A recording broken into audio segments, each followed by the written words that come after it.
Hello, everyone, and welcome back to Blu-ray Boutique. I'm your co-host, Tim Rosenberger.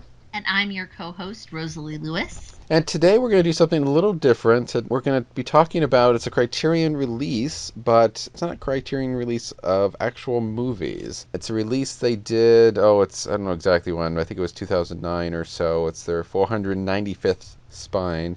And it's something they did called the Golden Age of Television, which I believe was named after, it was in the 1980s, PBS did a series called the Golden Age of Television, where they featured some early TV teleplays, and some or all of those that they featured in that special are in this DVD set. They did 8 in this set. Marty, not the movie Marty, we'll get into that in a second, but a teleplay Marty from 1953, and then a teleplay called Patterns, then No Time for Sergeants, Wind from the South, Bang the Drum Slowly, Requiem for a Heavyweight, and no, I cannot pronounce that correctly, The Comedian, and Days of Wine and Roses. So those are 8 releases in this. Today, Rosalie and I are just going to be talking about 4 of those.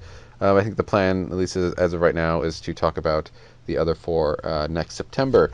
And I want to talk about that because it is September and the new TV season is starting up, and I thought it would be nice to go back and explore the early days of at least American television with some of these teleplays that I think mostly, I know all but one of the 4 we're going to be talking about today were made into movies, and I think the next 4, all or most of them were also made into feature films later on. So they did have influence both as teleplays and later in the films that they became. So Rosalie, had you seen any of these before we got prepared to do this? No, I had not seen any of them. In fact, I knew of this set and I'd seen it on the shelf before, but I wasn't actually really familiar with what it was. I thought maybe it was like excerpts from TV shows or, maybe it was TV movies, but I didn't realize until you kind of introduced it to me and we decided to do it for the podcast that it was actually these televised plays that were actually staged live. So that was completely new to me, and I'm sure we'll get into it more, but just the idea of doing something like this on live television in the 1950s is extremely ambitious and impressive. The fact that they were able to pull it off, I would say, fairly seamlessly. And, some of the talents that they got to not only be on camera, but also the writers and the directors and things like that. So really cool showcase. And we both talked about the movie feature film Marty in February. Besides that one, had you seen any of the feature films that these teleplays were adapted into later? No, just Marty. Okay, well, that'd be interesting. So we both have only seen Marty. So for people who want us to compare and contrast with these, we can probably only do that with Marty for this one.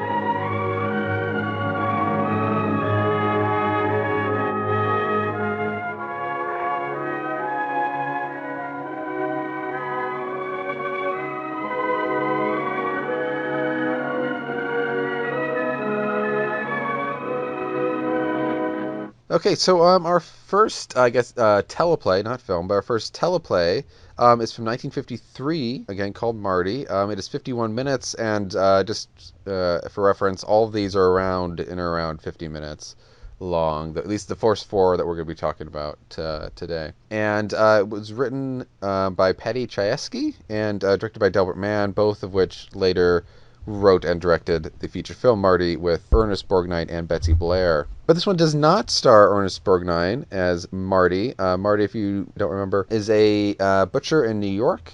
He is 36, and everybody in his life wants him to get married because all his brothers and sisters are married, and he's constantly bothered by that. Why you don't get married, Marty? What's the matter with you? You should be ashamed. All your brother and sister, younger as you, get married and got children. And he's very lonely, and he just can't find love because he's a bigger guy and not conventionally attractive.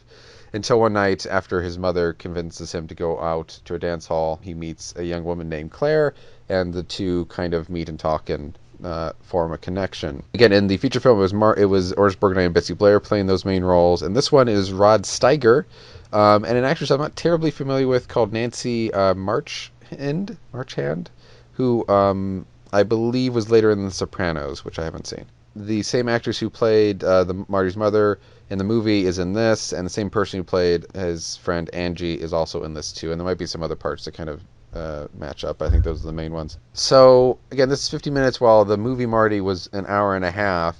And basically the same story, just with less scenes in it. And I watched this, I'll admit, usually, unless I've just watched something or whatever, and we just coincidentally then want to cover it for the podcast, or if I've seen, and unless I've seen it 10 million times, I will usually rewatch things if I've already seen them, just to get refreshed and stuff. I have to admit, for multiple reasons, one was admittedly time. I did not rewatch this one before we recorded, partially because of time, and then partially because it's sadly, I don't think, very good, for me anyway. I mean, people remember, I think both Rosalie and I really loved the feature film Marty, and it's, for me, one of the best picture winners I've seen. I love and adore that film, and I think it's great. This one, it just, basically the stuff that made Marty the movie great, I think is really missing from this film. One, I think Rod Steiger, I think he's a fantastic actor. I don't know what happened with him in this, because I don't know if it's just because it's early days or whatever, though he did do On the Waterfront like a year later. But he's very, I don't know if he's very stiff in the movie, which I don't know if that's like a choice he's made as an actor, as being kind of repressed and not very emotional as Marty, and that just didn't work, or if it's just him being accidentally stiff as an actor.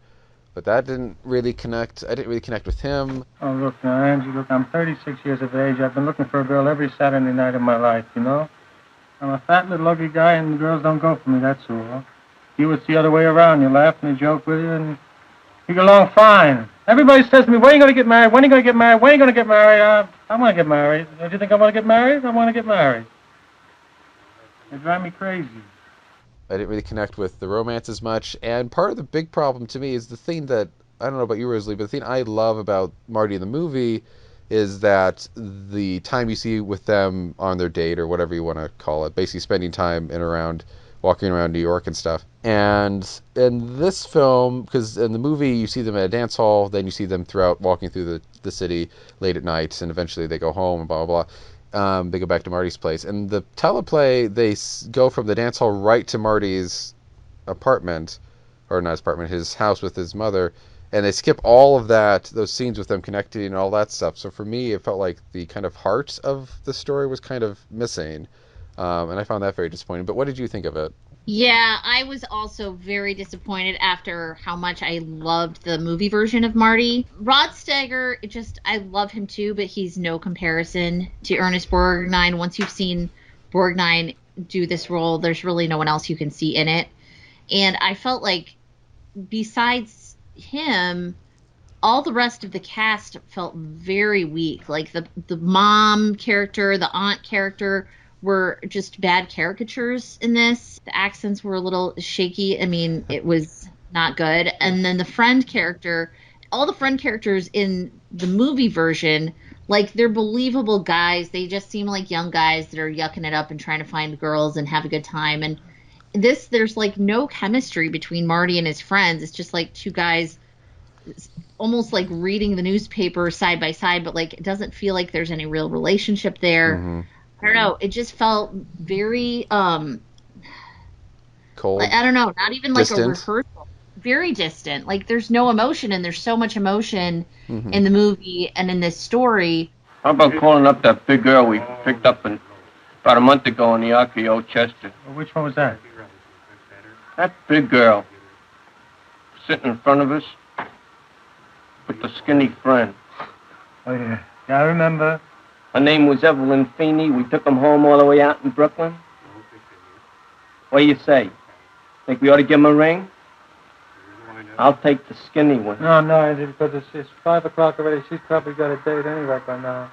So, I don't know if you watched any of the introductions. I did not. I didn't. On these discs.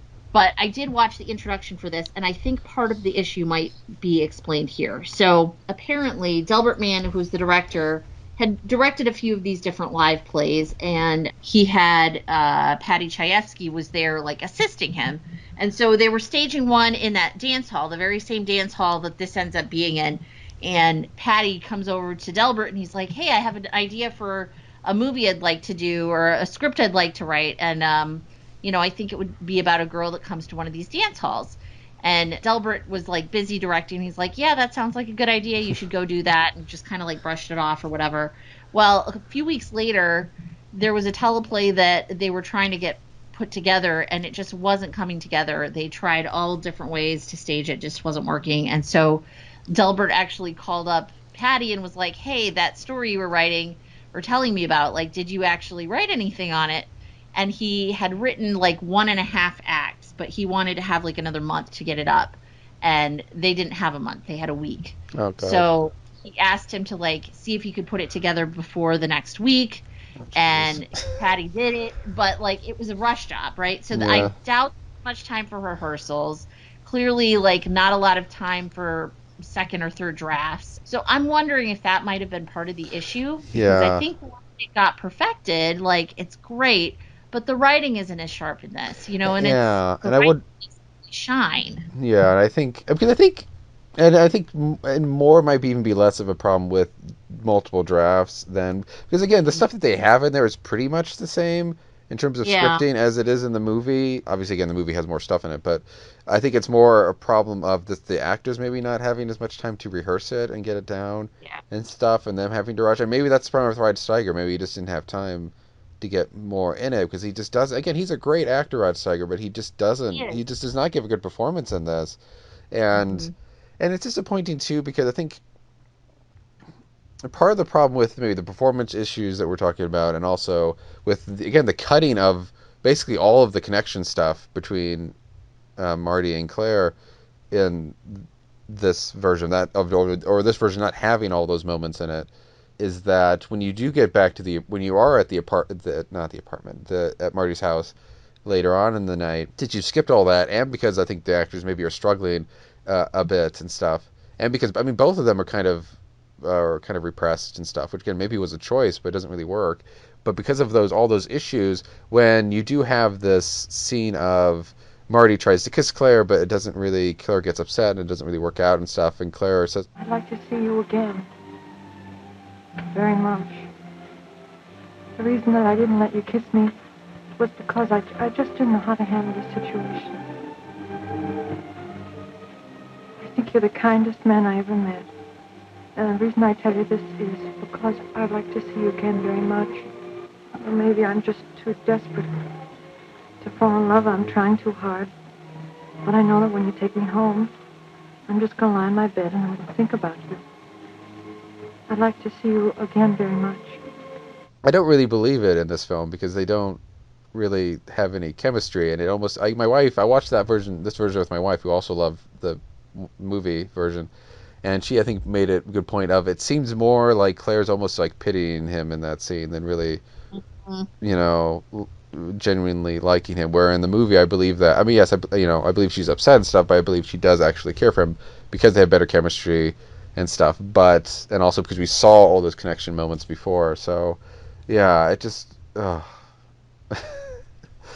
it's just really disappointing, this version, and it's just, but I've seen some people who like this version more than the movie. I don't really understand that. Yeah, on Letterboxd, if you go on there, some people like this version more than the feature film.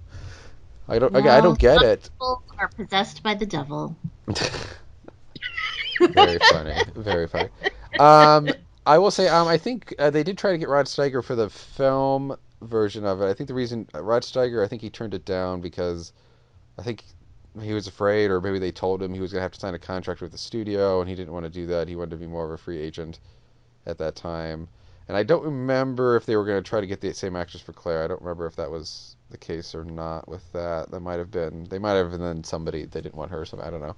But I would never want to not have Borgnine and Blair in the film, but it's one of those instances where I would almost like to see kind of alternate reality cuts where you saw Steiger and Marchand in the feature film to see maybe if they were better, and especially with more time, and again, more time to do different, not only to rehearse, but just to do different takes too, because to give people a break, this is 1953, so still pretty early for television, in terms of it being a popular thing that you're going to have in homes and stuff, but also it's live, and you don't really have, you just have to kind of go with the flow and stuff, so that is kind of counting against them to a certain degree. So I would be interesting to see what they would have done in the feature film. Yeah, I was wondering if that was part of why they cut some of the locations, because they're live, so they only have a few different places they put the cameras, obviously. Because, obviously in the movie, they go to her place, they go out for the, sodas, and they walk around New York. So, you're not going to get that, but I missed all that bonding stuff that really solidified that relationship. Otherwise, it's just them going through the motions, and it doesn't have a lot of meaning to it. Yeah, because it doesn't... Again, that's the heart of the movie, is them talking with each other. Yeah. It's like... How excited they get talking together, Yeah. It'd be like... I mean, this is a more extreme thing, but we've been talking a lot about the Before movies off camera, or off mic, or whatever.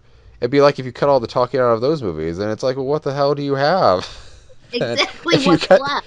What's left? That's what those movies are. That's what the Marty movie is, and stuff. And maybe that's partially what Delbert Mann realized when he was writing not Delbert Mann, Paddy Chayefsky realized when he was writing the longer feature film version, he could add like 30, 40 minutes to it. But it's just, again, the stuff I really, really, really, really, really love is gone, and the stuff that's kind of okay or set up or that I just don't like in the feature film Marty or what's left. But, is there stuff that you liked about the movie? We've been kind of negative about the teleplay, but is there anything... I know. There are. I mean, I will say this. I thought that Nancy Marchand, who I only knew as the lady who played Frasier's mom on Cheers one time. Oh. But she I thought was, even though I didn't love her performance, I thought she was more convincing as a girl that maybe would end up with him, because she does sort of seem like a little awkward or nervous, and she's not as conventionally attractive, so you could sort of see how she might have felt that same kind of rejection, because Betsy Blair is gorgeous. So it was always a little mysterious to me of like why she would think she was a dog. Well, I'll give this, about that. I think Betsy Blair I don't think she's quite conventionally attractive. She's almost, I think, conventionally attractive in certain senses. She is. I mean, I think she's beautiful and stuff, but I think she's not quite the kind of movie star-ish kind of thing and stuff. But I agree that I think Marchand in this matches that more of not being conventionally attractive and stuff. And Rod Steiger maybe to a certain extent too, because Ernest Borgnine again isn't conventionally attractive, but he does have, I think, a winning smile, and he has a lot of charisma and stuff. And so I think that kind of, that stuff can kind of make you more conventionally attractive than you are in some cases. So I think physically, I think both these, Rod Steiger and Marchand, are both more appropriate for the parts and stuff. And again awkward and quiet and stuff, which I think it was a choice for them to both do it that way. I just think it didn't quite work and just comes off like bad acting, unfortunately. But yeah, I would say for people who are interested in this, please watch the movie first because I don't want people to watch this and be like dissuaded or something or less excited. I mean, please watch because I'm happy that we accidentally watched I had you watch the Marty for the movie for February. I think that's happy. I'm glad that we did that because I would have been very upset if you had watched this version first. Right. And then, not, but because I watched this version, I'm just like, well, if I had just watched this version but knew of adaptation of it later won Best Picture, not knowing what was added and all that stuff, I would be like, well, what's the big deal? Why is this? Why would this story win Best Picture? What's so special about it? So I think, really, please watch the movie first.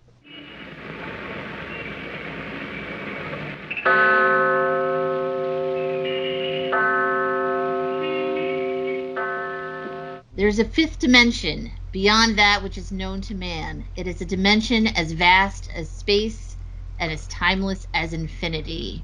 And that dimension does not include the movie that we're about to talk about, but it is the way that Rod Serling became famous before the Twilight Zone ever happened. And that is Patterns. So this is a teleplay that came out in 1955, and if I remember my research correctly, I believe it was the 72nd script that Rod Serling ever wrote. So he was really, just trying anything he could to see what would stick, and finally this one actually did. It made it to the Kraft Television Theater. Yes, Kraft cheese. They were promoting Cheese Whiz at the time. So very interesting. The whole concept of these teleplays is just fascinating to me because they were usually sponsored by one particular company, and it was a way for them to promote these products. But it also resulted in some really interesting. That would be kind of funny if Egg Bagley in this movie just suddenly like is an emotional trauma, and then he just like gets some Cheese Whiz and like just sprays it down his throat or something, and smiles at the camera with anyway. Sorry, go on. I interrupted you. No, it's totally true though. So yeah, basically, this story was about corporate America and kind of the selfishness and the bullying that kind of takes place there, which, I think at a time when everybody's American dream was to sort of like be successful and go up through the company and, retire a wealthy man, probably not so much woman at the time. Mm-hmm. It really is critical of that in a way that I thought was very interesting. So you basically have a cast of Everett Sloane, Richard Kiley, Ed Begley, as you mentioned, June Dayton, Joanna Roos, Elizabeth Montgomery, Elizabeth Wilson, a bunch of other people. Elizabeth Montgomery, who was later in a Twilight Zone episode. There you go. I wouldn't be surprised if there was a little bit of other crossover. I didn't actually look up every single I know person, I've seen Everett Sloane in something, and I cannot remember what it was. I didn't look it up. It might have been a Twilight Zone, but anyway, go ahead. Yeah, entirely possible. So the basic storyline is that this vice president, who is like an up-and-comer, gets hired by a ruthless kind of corporate boss guy, Walter Ramsey, and that's the guy that's played by Everett Sloane, I should say. And Everett Sloane is trying to get rid of, he feels out of touch, and that person is played by Ed Begley, and that character's name is Andy Sloane. So he's trying to get this new guy to basically edge out the old guy without having to fire the older employee, and he just treats the older man in an awful way. I should think, Mr. Sloane, that after 20 years you'd be able to think beyond the tongue-clucking stage and come up with something resembling an analytical point of view. I was under the impression I'd given you a point of view. I saw none. I perceived what amounts to a little emotional tidbit that was decidedly more charitable than corporative and by no means thought through. I asked, I believe, for an objective view of a business venture. From you I got, and I seem constantly to be getting, a very negative response, if any at all. Adequate, I believe you said. Well, Mr. Sloane, this little move will save us $500,000, which we'll be able to put back into the business. I must say, you take a liberal view of adequacy. I didn't mean just adequacy. I meant that by and large it sounds very good. Very good indeed. Thank you. While building up the new guy and trying to make him seem like this golden boy. And it seems like at times, Fred Staples, the new guy, feels a little baffled and even a little badly for Sloane, but he also probably could be doing more to stick up for the guy. And this definitely gets very dramatic. There's some really intense scenes, especially towards the end. And I won't give away the ending, but I was certainly surprised by how dark it actually went, especially for this time period. So this one I thought was a lot stronger than Marty. Yeah. And I will say, I have to say, to be fair, I was a little bit still, like, at times a little lost as to what was happening. I had to rewind a few times. Maybe I'm just slow and didn't follow the corporate speak, but things kind of confused me. I will say at the beginning, well, I felt similarly too, which may have been a bit of, sometimes when you start watching something, your attention isn't quite as gripped or whatever, so maybe I was spacing out a little bit. But when they were talking about, stuff of Mr. Staples and Mr. Ramsey and Sloane, all this stuff going on, and they were having these dialogues with each other, I was like, I don't really know what the hell you guys are talking about. Right. So, so I think I felt that a little bit too. I think, I don't know what they were doing necessarily wrong, but I think it is, they're not doing something right, because it is, I think, easy to get kind of a little bit lost in the beginning of that. This it was a really remarkable thing, because this was requested by the audience so much that they actually staged it again a second time a month later, and that had never happened up till now. So they had to reassemble the same cast and the same crew, and they again had to get the sponsorship from Kraft for the cheese and they showed it again a month later, and then later on it was expanded into a feature-length film starring Van Heflin And Meg Bagley was in that one, and Everett Sloane was Yep. also in that too. No, I agree. I think this is much stronger, and I've, been a fan of Rod Serling of course. forever. Is a fantastic writer, and so many of his messages, obviously in the Twilight Zone and other places, are still so relevant, and this one is still very, I think, topical, especially with how capitalism is in this great country that we live in.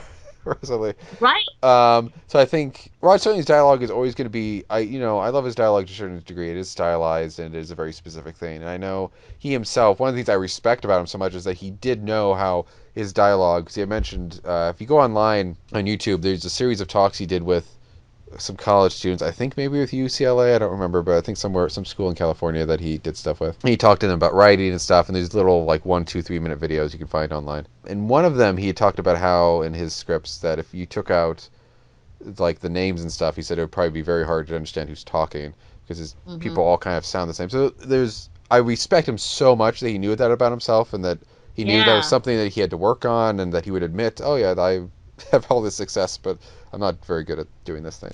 So I think, and even the guy who, I'm forgetting his name now, but who was the guy who was in the very first Twilight Zone episode, he had mentioned how sometimes it was a bit hard to get some of the Rod Serling dialogue out, and it was very specific and stuff.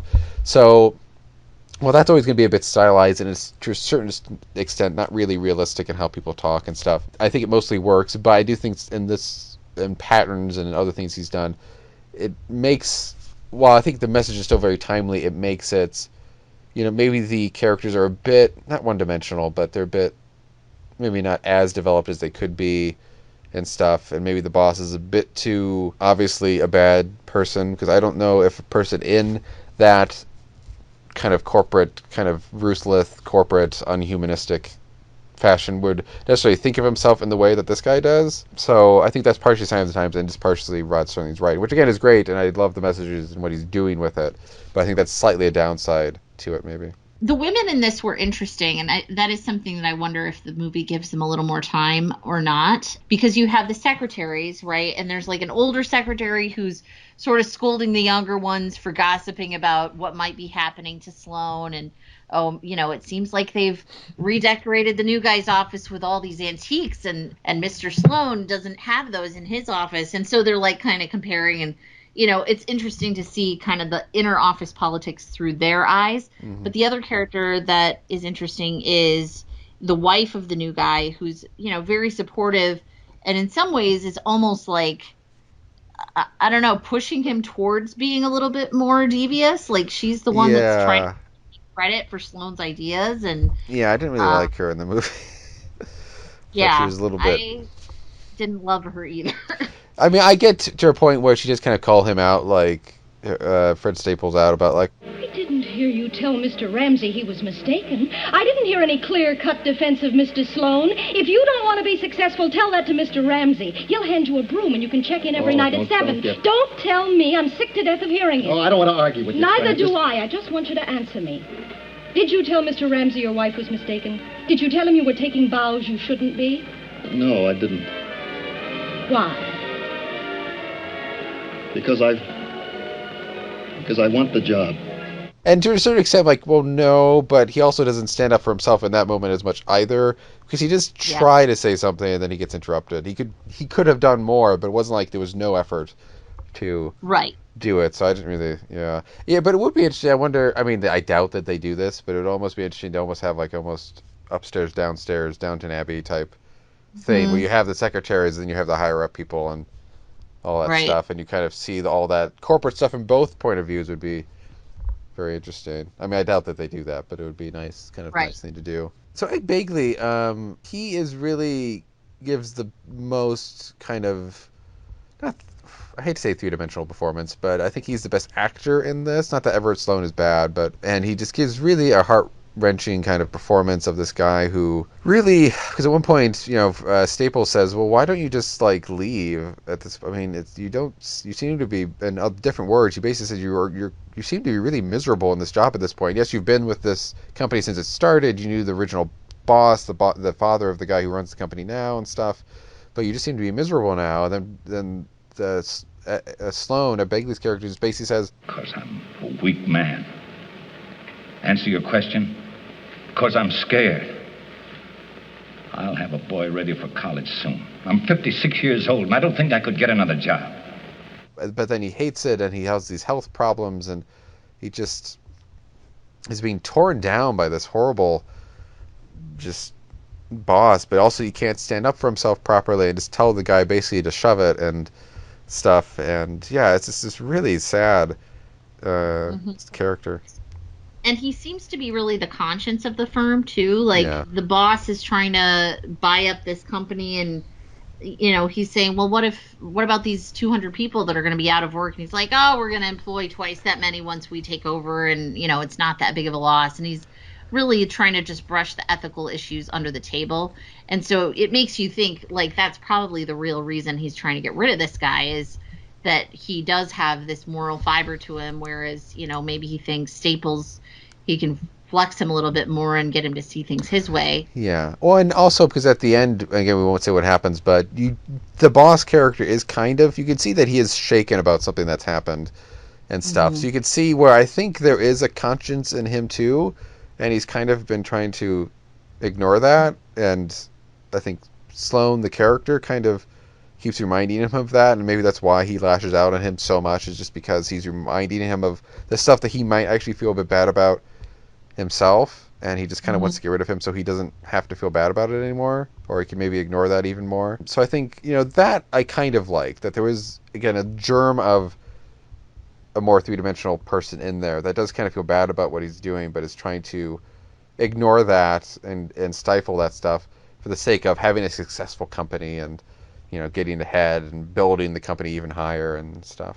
And I was struck by just how, this is a pretty old piece of media at this point, but the story is still so familiar and relatable. Like, some of the details have changed, obviously, but there's a scene in this where Staples goes into the office at like midnight. Yeah. And he sees Sloane working there, and he asks him kind of like why he's there, and he's like, oh, I'm always here. The work is always here. It never stops. And he's like, what are you doing here, to Staples? And Staples is like, well, I went out for a drive and I just ended up here. It just, and they talk about how it draws you in. And I thought, especially right now for so many people who are working from home that maybe normally would work in an office, like, you've got your computer right there. It's so tempting if you wake up in the night or have a down moment to be like, oh, maybe I should just like check my email or check, and like you get sucked back in. And I just think this is a pattern, like, to use his exact word, right? It is something that human nature, like, we're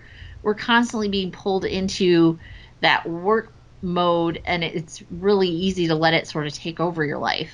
We meet Sloane's son briefly, who seems way too young to be Sloane's son, but he doesn't seem 18 or almost 18. No, but he says something along the lines of, Dad has always been, like, hard at work, and my mom, when she was alive, said that he was married to his work just as much as to her. So, I think there's still a lot of couples that bemoan, oh, like, you spend way too much time at work and not enough time at home or whatever, and it becomes more of a necessity the more, like, prices go up and cost of living and all this stuff. So it's just that constant, like, rat race mentality. And I think it's interesting that Rod Serling was able to tap into that so well. Yeah, and I would love, obviously it's terrible that Rod Serling died in, I think it was 1975 or 76, I think 75, and died so young. He was only like 50 or something. Obviously he would still be alive. He'd be like 80, 90 something years old at this point, so obviously he'd be pretty up there. But one of the terrible things is I would have been very, very, very interested to see him comment on even more recent things and stuff, because he doesn't strike me as somebody who's going to shut up.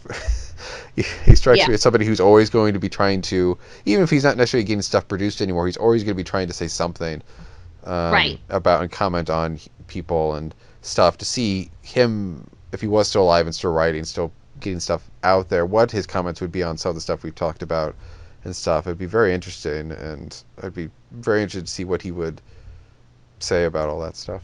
Yeah, he always talked, he always had stuff about social or political commentary in his work, from being anti-war to racial equality and all kinds of other topics that he addressed throughout his book. And just kind of, again, this topics he talked about him ending me a bit darker than you would expect, but in a way I'm I don't know. I don't know if I found it surprising, just because he was a writer who was not afraid to go to really dark places. I mean, the Twilight Zone features a Holocaust episode That's true. That doesn't really. I mean, it's not terribly He's not known for graphic. his happy endings, is what you're saying. Yeah, I mean, he's not afraid to go to really raw places and stuff, and just really talk about very, very, very, very, very serious things. He is very much somebody who's like, no, let's pull this stuff out in the open. We need to talk about this and address this, and this is a problem and stuff. I mean, I think there's probably a reason he was nicknamed the Angry Man of Hollywood.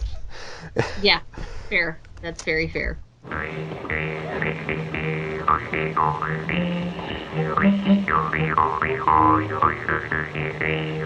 Whoa, mule, you kicking mule, whoa, mule, I say. Well, I ain't got time to kiss you now. My mule's a run away.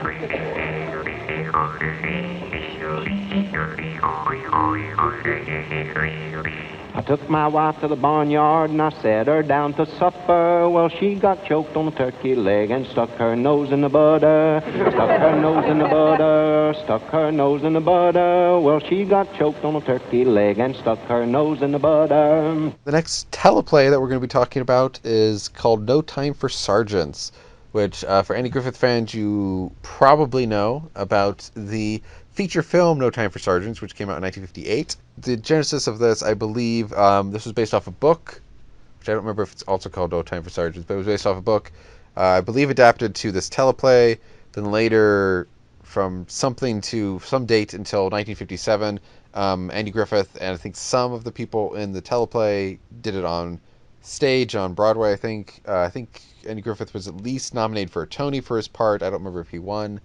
And then later they adapted the play into the feature film, No Time for Sergeants, which featured almost, if not the entire cast of the Broadway show, which included Don Knotts, who is not on this, sadly. But anyway, this is how I believe the filmed versions of this book began, in also 1955. And in this, Andy Griffith plays a guy called Will Stockdale, playing a character who people who are more familiar with the stuff he did pre-Andy Griffith show, a character of this kind of very, very dim kick character that Andy Griffith was very, very, very, very good at playing, called Will Stockdale, who I believe is from Georgia, and really wants to join the Army infantry. And when the draft people come by during non-wartime draft, apparently, from what Will Stockdale says, his father almost drove them off with a gun until he recognized one of the draft people, and then eventually he's like, okay, you can join the draft, son, and goes off to join the draft, and has adventures in the armed forces with hilarious results, with another guy who played by a guy called Ben, played by, I think that's the character, Ben, played by Eddie Leroy, who's this kind of small, very kind of small guy who gets picked on, and the Sergeant King, played by Harry Clark, who cannot stand how stupid Will Stockdale is, and just tries to find ways to get rid of him or get him out of his hair as Stockdale tries to get certified. This is the only comedy we're talking about today. I don't know if any of the other four comedies, I don't think they are, that we're not talking about today.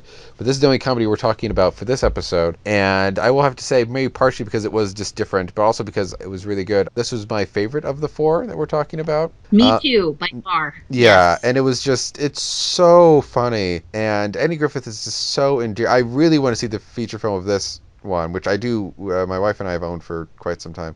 And she has seen the feature film version of it, but only part of this version. Anyway, but I really want to see that because he's just so enduring as this guy who, again, is not very smart, to put it very nicely, but is so enduring and good-hearted. He means so well. Now, don't be modest, Sergeant. Sir, I've been wanting to tell you about what a good sergeant he is, so you won't be on his back all the time the way he says you are. Only you've been in the orderly room all week, and he told me, not to be sure not to say nothing in the orderly room, so I'm right glad you come out of there this morning, because I guess that he's about the best dang sergeant there is in the whole dang dire force.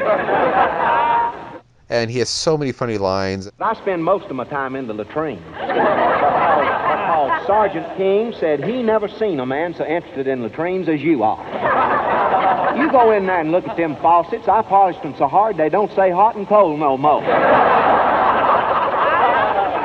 And he does all this talk to the camera stuff and narration, and it's just so funny and just enjoyable. And even if I didn't always laugh out loud with it, it was just always so humorous and just positive, and it just makes you feel good. It's really entertaining. Yeah, I loved this one. I think Andy Griffith is just so compelling on camera. I know him best as Matlock because that's how I first was introduced to him. I know I should have been introduced to him through the Andy Griffith Show, which I have seen a few episodes of, but this really just endeared me so much. His comedy is amazing. His time is impeccable.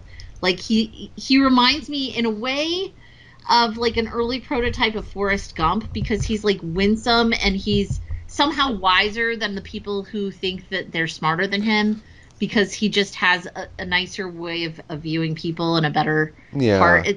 And so he really has that like innocence, and he's in all of these hilarious situations that some of them are created by him and some of them are created by the sergeant who's just trying to get rid of him.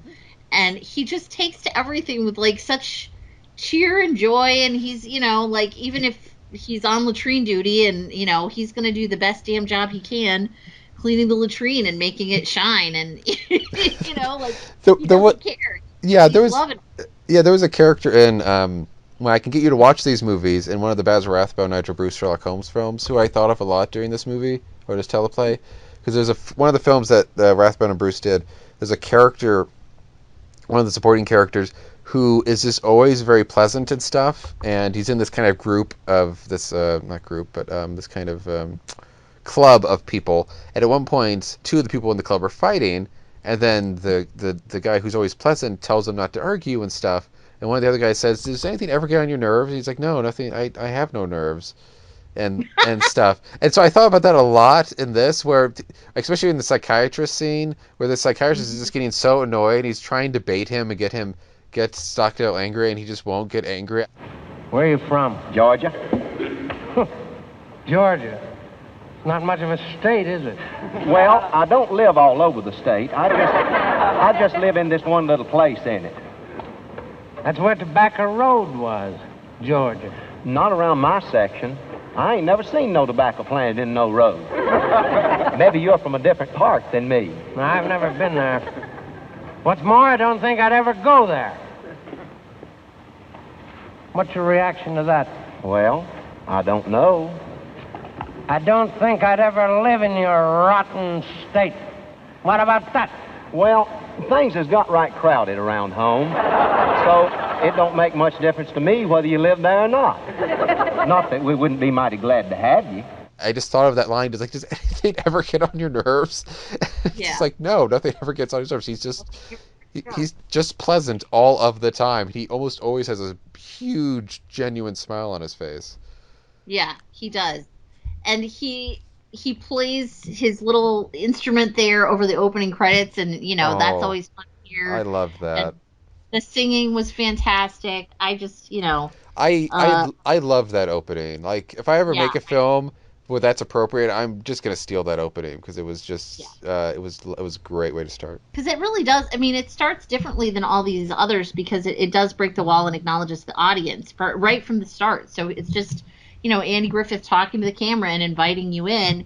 And I was actually kind of impressed, because this is the first one where you sort of see behind the curtain a little bit, because there's like a bench behind him, and then you see that kind of get pulled away, and then it's the barracks. And so you see a little bit more of the things shifting around.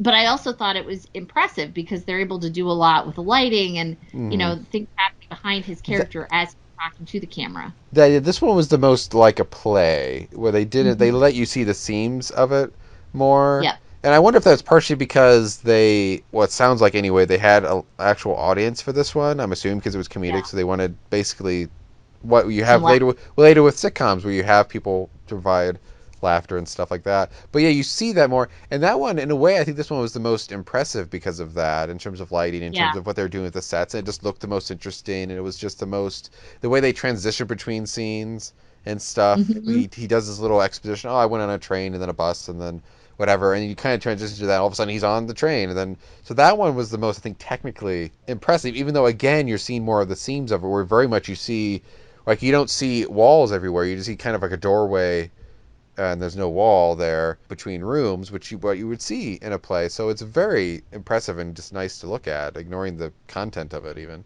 Well, this also featured the most like physical comedy / stunts, I would say, of the ones that we watched, especially a stunt towards the end that I feel like would have been too far out of place in Home Alone.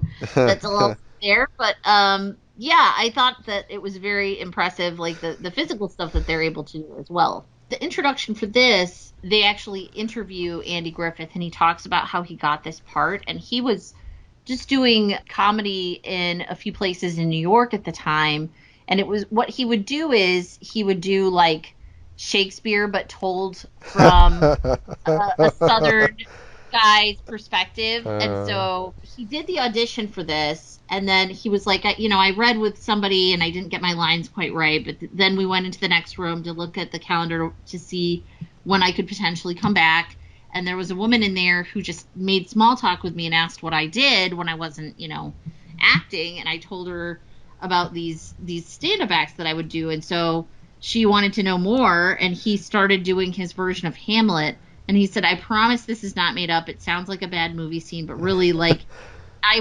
did the part of the act, and then she grabbed somebody else and had them come in, and they kept adding more and more people that were, like, laughing and laughing, and he did, like, 10 minutes of this monologue, and the room was filled up with people, and he got the part. But the funny thing is they didn't know if he could do anything besides this type of character because, he's playing so convincingly this guy who just seems so clueless. See, it ain't nothing personal against you that we're leaving. It's just that the infantry's the real soldiers and the Air Force ain't nothing but helpers. Air Force ain't nothing but helpers. That's right. Look at the war between the states. War between the states. Why do they send all the bums and idiots to my barracks? Why do they send all the 8-balls and expect me to make human beings out of them? I don't know, do they? I try. Heavens knows I try. It sure must be a mess having nothing but bums and idiots. First, critics were like, well, he's great, but, like, is this just who he is? And, luckily for Andy Griffith, he has a little more range than that. And the other thing I didn't realize until the end credits rolled was that it's written by Ira Levin, so that's this adaptation is, I should say, that's another reason why it's probably great, because Ira Levin, if that name doesn't ring a bell, wrote Rosemary's Baby, The Stepford Wives, Kiss Before Dying, and just generally fantastic novelist and writer. So there you go. Some more serious stuff. I don't. Yeah, but he does satire well. Yeah. Like if you think about Stepford Wives, it is dark, but it's also a satire, and I think this is a good kind of satire. A soft day, thank God. A wind from the south with a honeyed mouth. A scent of drenching leaves, briar and beech and lime, white elderflower and thyme. So the final movie that the final teleplay that we watched is called A Wind from the South, and this one came out in 1955, so same year as No Time for Sergeant.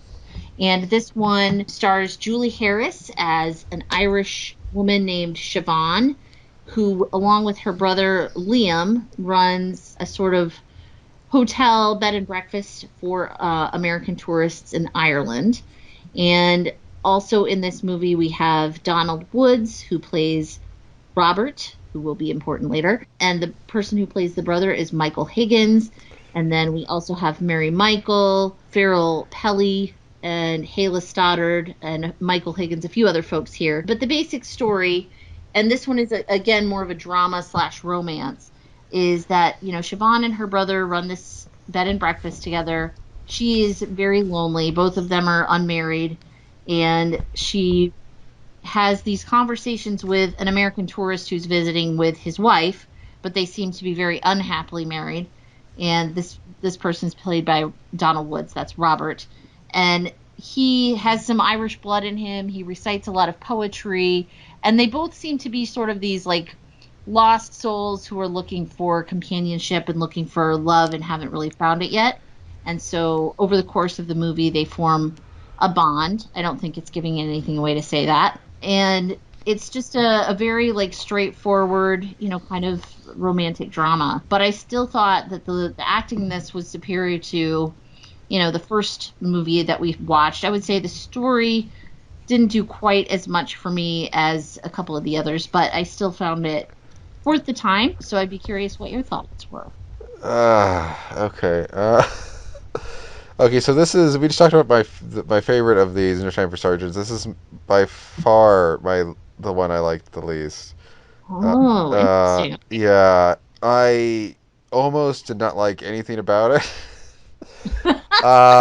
The only thing I would say I liked about it is, and it's more of the idea of it, I don't think they really execute it terribly well, is this idea of the Robert character really wants to make sure, even if he doesn't end up with the Siobhan character, that she doesn't become as bitter as her brother has become, her brother becomes, she reveals, kind of became bitter when there's somebody who was helping out the hotel, some woman, and he was really head over heels in love with her, and then she went off to England to be like a chambermaid or something, and later got married into a well-to-do family and stuff, and he's always been kind of heartbroken about that, but he doesn't talk about it, so he's become very bitter and stuff.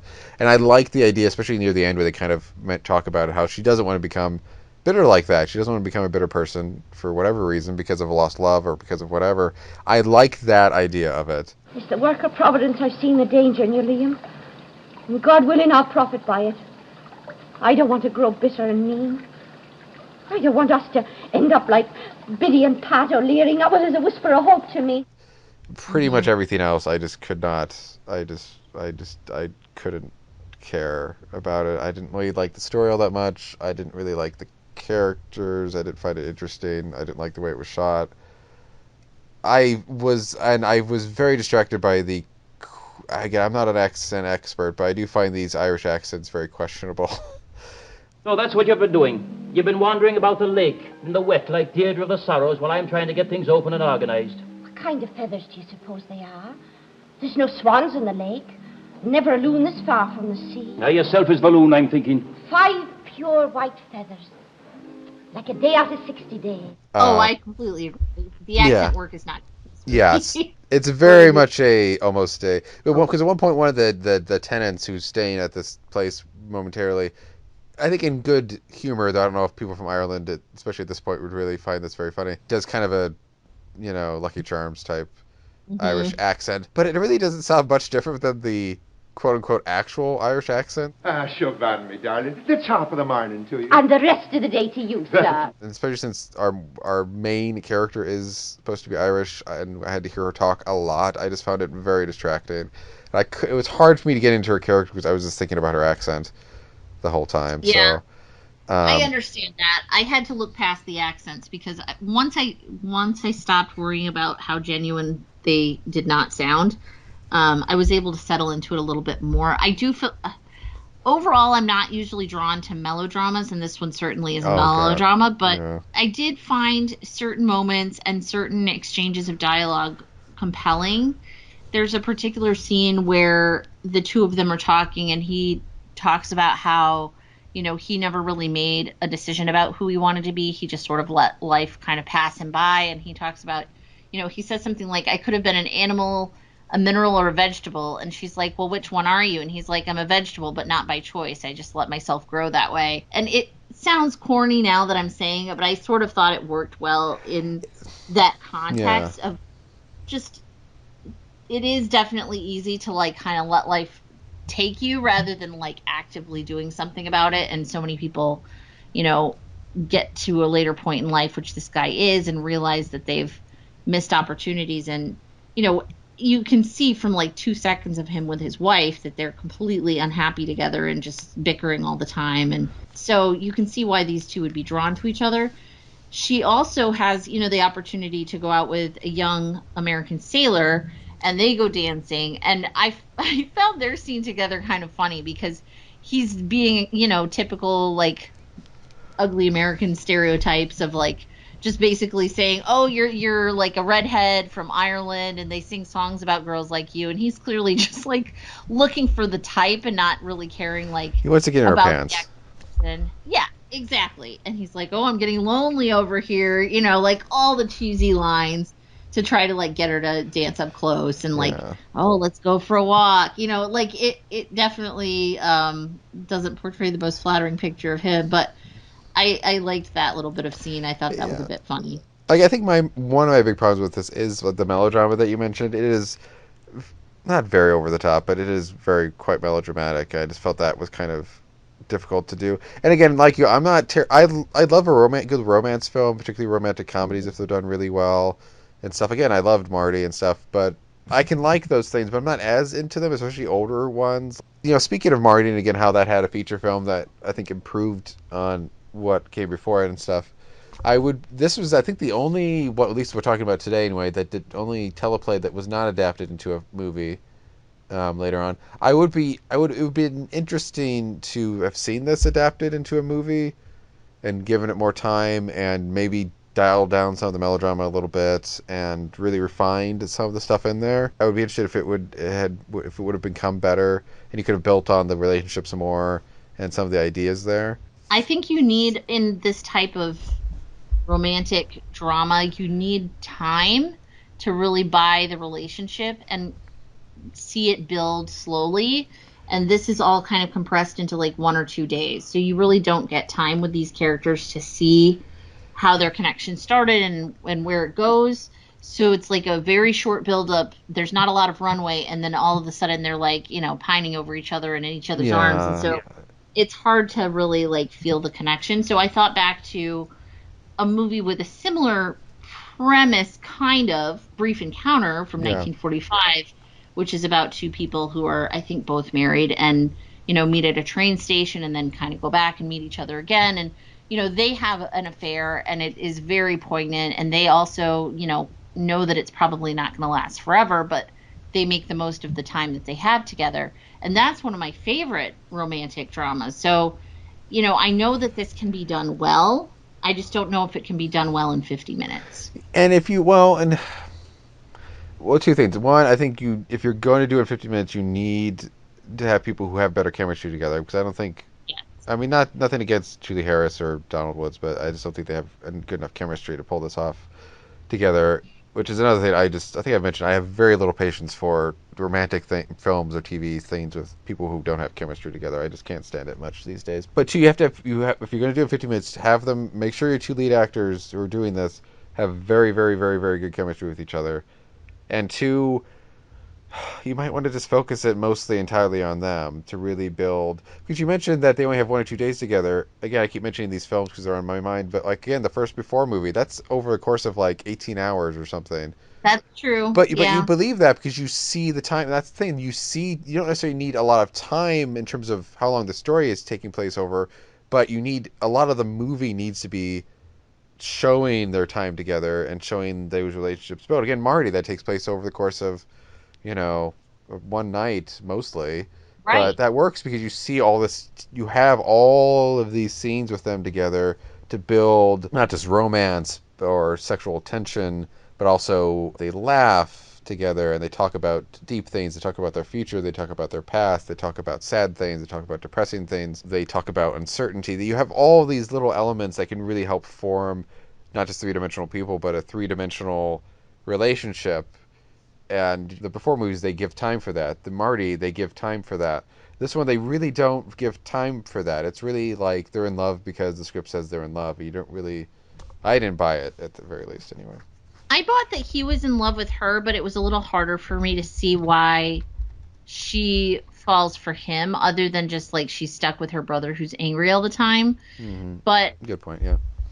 I do think that their chemistry is more believable than the version of Marty that's on this disc. I would have also liked to see more of an arc for each of these characters, because really nothing changes about anybody in this, story from beginning to end, other than we see them together but then at the end, nothing has changed, and they haven't fundamentally really changed either. Like, the relationship between the brother and sister seems basically the same. She's willing to stand up to him a little more, but not much. Like, she's still the wistful dreamer. He's still the pragmatist who's like, we got to go make up the beds. The next tourists are coming. Like, I just would like to have seen a little bit more of an arc for each of these characters. Which you could maybe have seen more in, again, if they had expanded it to a feature film length. But I don't know if I totally buy that the characters haven't changed. I think more certainly could be done with it. I think Robert's relationship with his wife is certainly different by the end of it. Well, that's true.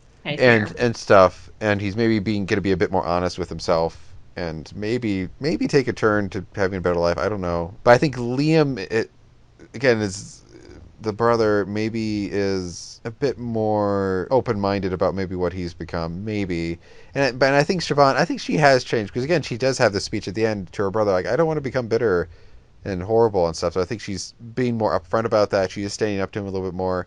And I think she just have a path of, she's just being honest with him and herself now. Like, I don't want to do that. So I do think she has had a realization, and even if she's still kind of hanging around in that same little part of Ireland, I do think she is going to be different. So I think she does grow a little bit. I just wish that we had seen more of the growth organically. Yeah. I just don't feel like, maybe what I mean by arc is like I want to see it progress throughout, not just like, okay, we have the script say that you're like this at the beginning and then in the end scene you do this. Like, I don't see that growth necessarily. Yeah, no, there could be things that could build on that more and stuff, but really not my thing. I'm glad you enjoyed it more than I did. But I didn't love it. Like, I liked it more than I liked Marty on this disc, not like in general, not the movie Marty. Oh, no. So I would say my number one was definitely No Time for Sergeants, and then Patterns, and then this, and then Marty. Yeah, mine's mostly the same. Yeah, No Time for Sergeants, Patterns, then Marty, then this. It was really kind of half and half. Two I liked, one I really loved, one I liked, and then two I really did not. But Marty, the teleplay, I would at least probably watch that with somebody else if they were curious about it or whatever. I probably won't watch it on my own ever again, but I would watch it with somebody else. But this, I was really waiting for it to be over. So how do you feel after watching, again, 4 of these teleplays? Do you feel any different about that type of TV/movie thing? You interested to see more teleplays, or how do you feel about after watching 4 of these? Well, I feel like they were like 50-50, right? Like 50% good to great and 50% not so good to bad. So I'm definitely up for watching more, especially because I think there's at least one more in here that is written by either Rod Serling or someone else, right? I think Rod Serling does. He does Requiem for a Heavyweight. I think he does that one too. Oh, okay, that's the other one that's his. I knew it was one other one. I just couldn't remember which. Okay. Yeah, I'm interested in that one for sure. And I mean, at this point they're like 50 minutes each. So what do I really have to lose? Like an hour? I'm glad we did this again. I think it was a nice change of pace. I think for me and stuff. Yeah, definitely. I wouldn't have seen these otherwise. So it was really interesting to see kind of how television has evolved. All right, so it's the time of the show to talk about movies that are coming out either on Blu-ray or other special formats and what we're looking forward to. So one that was recently announced stars Rod Steiger, who was in the version of Marty we just talked about. And it's not a movie I've seen, but it's certainly one that I am interested in tracking down. And it is called 3 into 2 Won't Go. And this one came out in 1969. It also stars Claire Bloom and Judy Geeson, along with Paul Rogers and Peggy Ashcroft. And this is, I believe, coming out on Code Red on Blu-ray. So I don't know a lot about the movie, but I just, am always interested in checking out those like 1960s, 1970s kind of era. It certainly sounds like something that I would want to see based on that and based on the cast. It's directed by Peter Hall. And so, yeah, I'm definitely looking forward to checking that one out. Again, that's called 3 into 2 Won't Go, and it's coming out on Code Red sometime a little bit later this fall. Another one that I'm very excited about is True Romance, which is coming to 4K Blu-ray on Arrow. And this will be coming out on October 18. and I'm super excited for this. I love True Romance. I'm a huge Tony Scott fan. And, of course, you know, I love the people that are in it. Christian Slater, Patricia Arquette, Dennis Hopper, Val Kilmer, Gary Oldman. The list goes on. Brad Pitt, of course, makes a special appearance. And this one is coming out, like I said, October 18. And if all goes according to plan, I'm actually going to be doing a podcast on Film Feast, talking about True Romance coming up. So more on that hopefully later on. Keep an eye on my Twitter for that. But yeah, one of my favorite movies, and it'll be finally getting a very special edition. As always, mentioned Criterion. They don't have a lot since we last recorded that's new. Main things are they're going to do a release of One Night in Miami, which was recently nominated for some things at the last Oscars. I did not get to see that one, so I'd be excited to check that one out. I love the cover for it. Then another movie called The Learning Tree, which I know absolutely nothing about. And they're re-releasing The Red Shoes in 4K. They already done a Blu-ray and DVD version of it, but then they're going to do a 4K version of it, which maybe I'm glad I did not end up buying the Blu-ray during the last sale, because that would have been annoying. Something that Flickr Alley is doing, which I'm excited to see, that Rosalie, I think, actually made me aware of, was a box set that they're doing called In the Shadow of Hollywood, Highlights from Poverty Row. That comes out in October, on October 19th. And One Night in Miami comes out December 7th, Learning Tree December 14th, and Red Shoes also December 14th. So in time for Christmas if you want to pop in Red Shoes for some reason. Tim, I failed to mention the most important one that is coming out to Blu-ray, and it will be just in time for the holiday season, and that is dun dun dun dun, Beavis and Butthead Do America. It's coming out on December 7th, starring Mike Judge, Demi Moore, Bruce Willis, Robert Stack, and Cloris Leachman from Paramount Home Media Distribution, and I will be first in line to buy it. Oh, I'm disappointed. I thought you were going to say they were going to do a Blu-ray of Home Alone 5. No. Oh, God. We'll have to keep waiting. One other thing I'd like to highlight is if you are a subscriber to the Criterion channel, they have streaming currently, and I think it's going to be for at least a couple of months, New York Stories. And this is a set of 61 movies that have been assembled and curated, all either set in New York or, you know, filmed in New York, about people in New York. And they go all the way back to 1928 with The Crowd from King Vidor, as well as Charlie Chaplin's The Immigrant and Speedy, starring none other than Harold Lloyd, who hopefully we'll get to talk about on an upcoming podcast sometime next year. We'll see. But yeah, it goes through kind of in chronological order, and some that I'd like to highlight. There's a lot on here I haven't seen myself, but a lot that I have too, and I definitely want to highlight one that I don't think is available on DVD, and that's The Garment Jungle from Vincent Sherman. This is a really excellent and underrated film noir that I caught up with at the Film Noir Festival a couple years ago from 1957, based on a Reader's Digest expose about the way that the mob ran the garment district in New York, and it's a really interesting story as well as a really well filmed movie. If you have not seen The Apartment, this is your chance. It's a fantastic movie. Another great one that is on here is Putney Swope from the dearly departed Robert Downey Sr., a really great satire. If you were looking for something that satirizes race as well as the advertising industry as well as political correctness and not in a jerky way, you should definitely check out Putney Swope. It's weird, but it's great. We recently talked about Panic in Needle Park. That is playing currently as well on the channel. And a few other ones that I think I've probably talked about on here at some point before, including Eyes of Laura Mars, which is fantastic. My Dinner with Andre, which of course we talked about. One of my all-time favorite movies, Smithereens. And another one that I'm begging Criterion to put out, and that is Just Another Girl on the IRT. So those are just a few selections of the 62 that you can watch currently on the channel. The stuff that's coming up in the podcast next month for Halloween, we're going to be talking about two films from, I believe it's the 60s and 70s, right, Rosalie? Or this yeah, European horror is kind of my unofficial theme. Okay, so Eyes Without a Face and Bird with a Crystal, which I have not seen. So I'm going to be interested to check those out. And then in November, for the 2-year anniversary of the podcast, we're going to be talking about Twin Peaks, the film. And we'll probably talk a little bit about the 2 seasons of the show that preceded the movie. We may, though I'm leaning towards no, we may talk about a little bit about the reboot seasons that came after the movie, but we will see.